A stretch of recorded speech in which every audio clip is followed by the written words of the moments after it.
Hi everyone! Welcome back to my channel. If you're new here, welcome. My name is Kaila and I'm a Kawaii Lifestyle Blogger and Content Creator based here in Japan. So for today's video, I just want to share some insights from a Filipina living here for 7 years. I just realized that I haven't posted anything about my Japan culture shocks. And to be honest, it took me quite some time because I think that these culture shocks have become normal to me already, and I had to really think back, the times that kind of shook me a bit. So, okay, so a few days ago, I'm not sure if it was yesterday, I spammed my Instagram stories with my realizations, and here are some. So I saved all the text as a photo. So maybe this video I'll just share like an in-depth version of each number. So okay, so before we get started, I just want to explain a little bit of my background because I feel like a Filipino perspective is very different from, for example, a Western foreigner living in Japan, or from other countries. And Philippines is a third world country, developing country, and yeah. With my first Japan culture shock. So my first is actually about religion. So here nobody asks about my religion ever, and I think that is a very good thing as well, because back in the Philippines you would know if someone is a Catholic, or he or she is a born again, or someone from a religious group.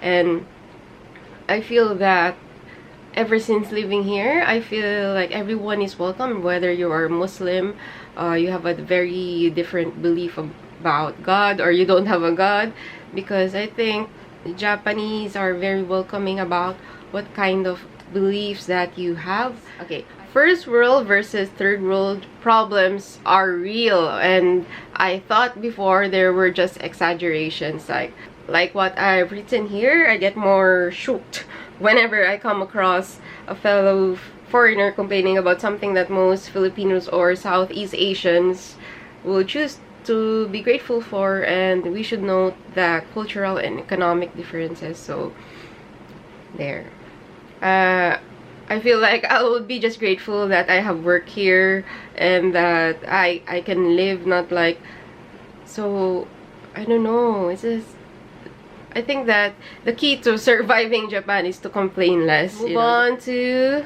number three. I think that this video is gonna be long, I'm very sorry, but there. Number 3, waste segregation is really strict here, and you have to follow the schedule when to throw out.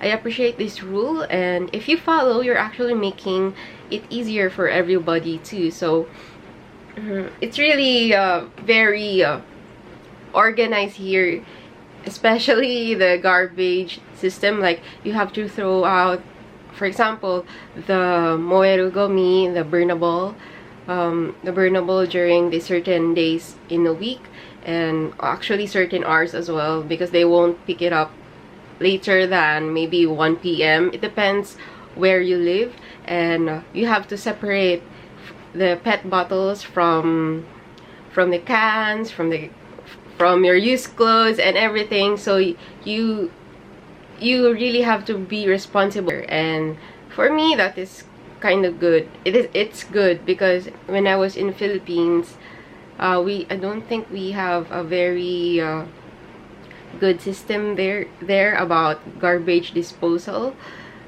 But yeah, but that was 7 years ago. I moved here. I've been here for a long time, so maybe they change, I'm not sure, but that's based on my experience. So we're moving on to number 4. Number 4, it's easier for me to be friends with a Japanese who has lived or traveled abroad for a significant time. I enjoy deep talks with friends, and observe that it takes longer for me to be friends with someone who has been living here but never really but never really went out for travel, or you know, I don't know, maybe they have. Sometimes I can know immediately if the person has lived somewhere else, or you know, just stayed here, like Zuto here in Japan. And I think that also my introverted personality, or my limited Nihongo speaking skills also play a part here, so maybe it's also me. But there, I think most of my Japanese friends have lived in another country, and yeah, I tried making friends as well here, but it's just, I don't know, maybe I need to improve my Japanese more. And maybe it's also because, like, for example, they're usually, like, if I hang out with my Filipino friends or other foreigner friends, sometimes, like, in the first two coffee dates or something, you would already know, like, your problems, like everything. Well, I only do this with people I could trust, but here I think that it will take maybe a really long time before you will know a person here. And there, anyway, that's just a culture shock, and not a good thing, not a bad thing. It's just the way how things are different here, and I respect that. So anyway, I'll do my best in Japanese so I can make more friends. Number 5, they're very punctual people and they respect time. In Philippines, it's so bad that our tardiness has a term called Filipino time. Being too early is also a little bit rude here, so just be on time. I've learned this because, like, I think I tried to meet up with a Japanese person here, and I was a little bit early, and then I realized that when she arrived on time, she looked stressed or something. Maybe I should have not just told her that I'm 10 minutes earlier or something. Yeah, so just be on time. Just be on time, because too early or too and late, not good, I think. Based on my experience. So, next. So, this is one of my big culture shocks, because Japanese people are not really touchy people. Like, it's not normal to hug your friends here. It's not normal to hug a guy friend, a girlfriend, and sometimes even your family. It's also weird, and you don't say love you to your friends here, because in the Philippines, it's very, I think among my friends, it's normal. Like, we always say love you. It's like love you, and it's like our goodbye sometimes, or miss you. Yeah, we always say that. Maybe, of course, towards your Japanese boyfriend or Japanese girlfriend, you do that. You say very sweet words. I'm gonna say goodbye to a Japanese friend, and I don't know what to do. I got stressed, so it was an awkward hug. So I don't really recommend initiating hugs unless that they're also used to it, like they live abroad or something. Yeah, so culture shock. Oh my gosh, don't put yourself into awkward situations like what I did there. Next, okay, so culture shock, natto and fugu. And I remember, like, I was so shocked. I just realized, like, wow, only in Japan you can eat raw eggs, because the way that they do the egg industry here must be super clean or something. So here you can eat the egg raw, and you will not get an empty. You will not have a bad tummy after. And yeah, culture shock for me. Culture shock. fugu. You know fugu? I don't really eat sushi, so you know, I know I'm missing out a lot on a lot of good stuff, but you know, we have different preferences. Please respect. Please respect. And then next, oh my gosh, I was so shocked before some Japanese person offered me, and like, oh, you should try horse sashimi. And then I realized, horse? So it's like, you know, the hashtag Japan. But you know, every country has that kind of exotic food. Like for example, in the Philippines, we do eat balut, and don't search or Google for that because not good, but it's very normal among Filipinos to eat that as an afternoon snack. So it's duck egg. And oh, this one. So after being here for 7 years, I've observed that Japan really has extreme sides. Like for example, you see these salarymen wearing all the, you know, like they all look the same in their black suits, and then on the other side you can see like very super fashionable people, sometimes like crazy fun fashion, which I really applaud for, because nobody can pull it off like the Japanese do. So for example, like Harajuku fashion, and then there's the salaryman culture. It's very extreme for me. Like you can go all out, and then the other side, oh, when you go to this workplace, colored hair is not accepted. You cannot have or sometimes you cannot have tattoos. You cannot have like, you have to wear the same thing that everybody wears. And for at the other side, they have to live like that. I mean, it's part of their everyday life, but I just observed that it's super extreme. Yeah, like it's like, I'm sorry if this is like a curse, but someone has like doesn't give a, you know, well, the other one gives like, okay, follow the company rules, follow this one, and like, yeah. So that's what I observed. Okay, next one. Okay, this one, oh my gosh, chikan, or really weird and perverted people here. Perverts, chikan, and perverts in Japan. Culture shock. Yes, culture shock. So I was so shocked when I saw sexy magazines super available at Konbini, or you know, convenience stores here, because it's normal there, you know, like with other fashion magazines. So it shook me that time. It really shocked me. It shocked me that time. And here they don't steal. I don't know, that's just me. And it's very rare for Japanese people to steal those kind of stuff, because I've got like my camera I misplaced a lot of things before, but fortunately it all came back to me. Those things came back, and the thing that didn't come back to me was the underwear that I, you know, just hanged outside.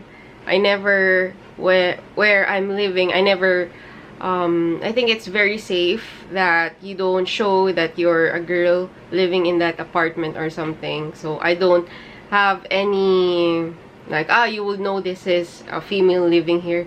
No, it's just me playing it safe, because I've had a couple of freaky incidents, like inside the train too. Like I don't know if it was that time, if it was chikan, but it was that time it was so packed with many people, and I mean, I've learned how to protect myself from those kind of bad guys, bad predators. And also before, I got followed home. I almost got followed home by someone, by a stranger that I I had an eye contact with at the train from work. And that's why every time I go home, I have my buzzer. I have a buzzer in that is easily, that is easily available when I need it. And I also have a buzzer app on my phone, and I always bring an umbrella, so if somebody tries to attack me, I will just hit, and then everything. So it's kind of, I don't know, I don't know why Japan has so many hentai people. So weird. So anyway, I think every country has that kind of maybe that kind of set of weird people, but doesn't mean that all Japanese people are like that, because they also experience the same problems. And I feel bad for those high school students who become victims of this chikan. And yeah, be careful here too. I mean, Japan is usually safe at night, but it doesn't mean that it's always safe everywhere. So just be prepared, and you would know how to call the police or what to do when something happens like that. For example, my first instincts when I realized that somebody was following me was to go to a nearby kombini, and then I called my friend to pick me up, and then I didn't go home. I would go home using different kinds of ways, and sometimes I broke my usual commute routine when that happened before. And there I also tried my best to inform myself about how to call the police, and yeah, anyway, so that's the culture shock that I had. So there are gropers here, there are people who steal underwear, and there are stalkers, random stalkers. Maybe it's because they're mentally ill, I think so, but of course that doesn't excuse you. This doesn't excuse anyone to attack anyone, right? So there. And then the next one.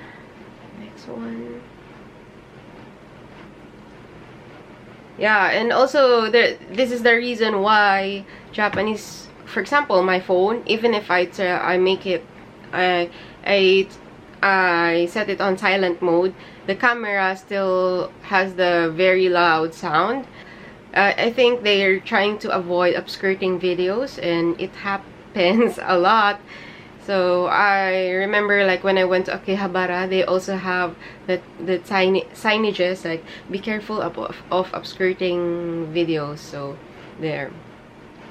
I also had a very weird encounter when I went alone to Akihabara, because I wanted to buy Cardcaptor Sakura merchandise, and then it was like one hot summer day, and then I was wearing just normal summer outfit. I wear shorts like every female does, and a guy just circulated around me, and it's like, so after that it weirded me out. I didn't go straight home. I went to different places first.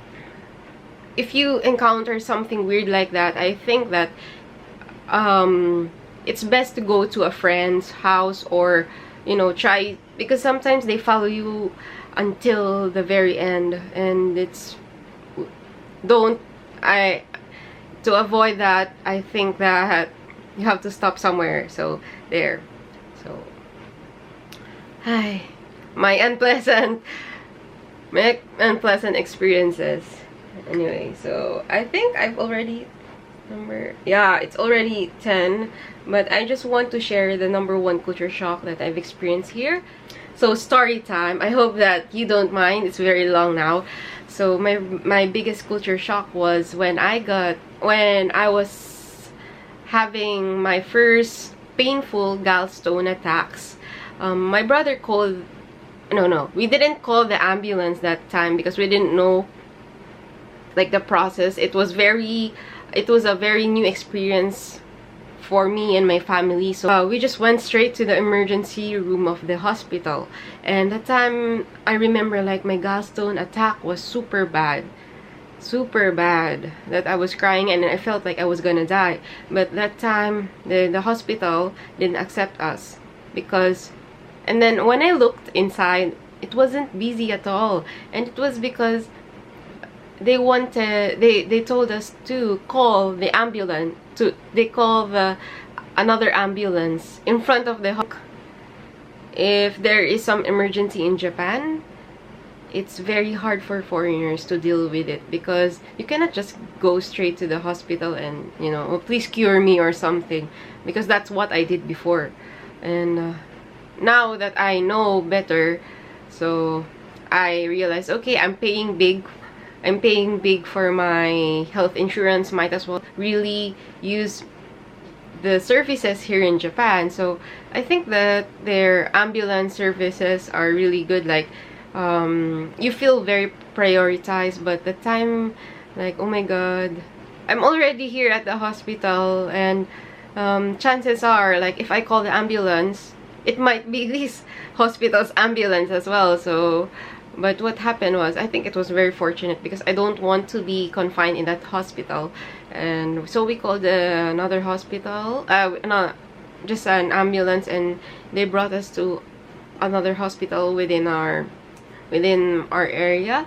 And yeah, I think by that time my attack was already like going down. I got more stressed because of the system, like the manual. Like, what if somebody is already dying, and then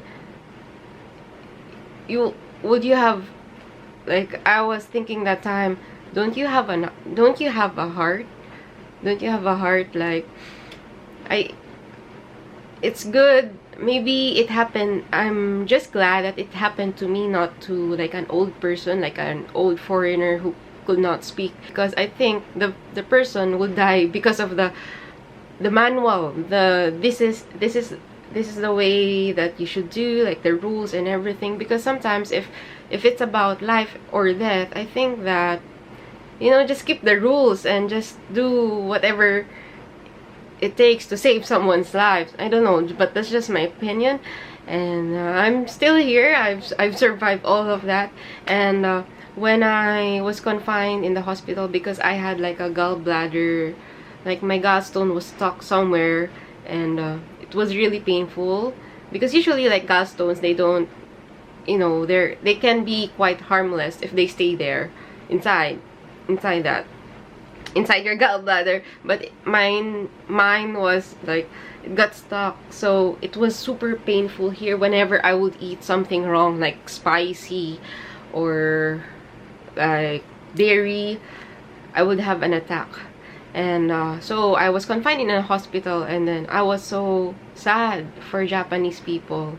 Like, oh my gosh, like, I've never, the hospital there, it looked like, I don't know, like, you know, you can feel the energy. Like, sometimes you go to hospital to get cured, right? But there, I feel like everyone does, the time, it's like they're just waiting to die or something. And then maybe because our hospital culture in the Philippines is very different. Like, for example, so they would come and visit you and everything, and they would bring lots of good stuff.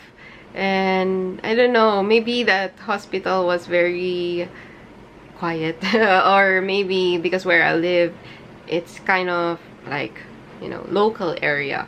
But anyway, so I've learned a lot from that experience, and it just made me want to know more about Japanese culture, to the point that I've binge watched a lot of documentaries about Japanese societies, and I read a lot of articles. Like, I don't know, sometimes it's also good that you experience these kinds of culture shocks, because you would want to find, I don't know, the effect on me was different because I wanted to understand where they are coming from. What kind of mindset is that?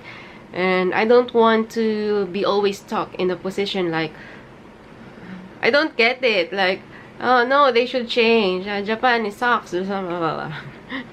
You know, but I think every society, every country has its own kind of, you know, accepted norms and not accepted norms. And there, anyway, I'm healthy now and I'm still living. I should be grateful about that. And looking back, I think these experiences have really humbled me. Okay, so after experience all of these culture shocks, I think that you can avoid getting like internally like that if you become more open-minded as a foreigner here. And traveling around Japan and living in Japan are really different. They are different worlds. I think that to be a tourist here, it's fun and everything. It's really like you would find very nice people, nice Japanese people. Everyone is, you know, very polite, and that's part of their culture, which is I admire about. But also, if you live here, it will test you. It will really test you because you will also face some discrimination. Like for example, since I'm a Philippine Jane, they will be surprised if I don't work the usual, like maybe Filipinas have a reputation here, like they marry some rich Japanese guys, old guys or something. Or I think other countries have that kind of stereotypes too, which I feel sad. So what else? Wow, this is a really long video. It's so hot already. What else can I suggest? And of course here, I think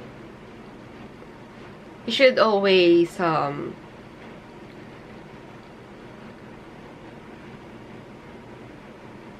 don't know. I'm hungry already. I'm sorry, that's all my advice already. That's all, finished. Become more open-minded and understanding that you have different culture, and something that is right about your culture doesn't mean that it's also right here. It could be a taboo. For example, tattoos, you know? It's not super accepted here yet. And you can complain all you want, but you know, Japan is I think some qualities, like the system here is still a little bit old-fashioned, even if the technology is so modern. And I know someday maybe Japan will wake up, but don't wait for that time. And just try your best to avoid yourself from situations that would make you want to complain and complain. And thank you for watching. I will be eating my lunch now. And goodbye. Thank you.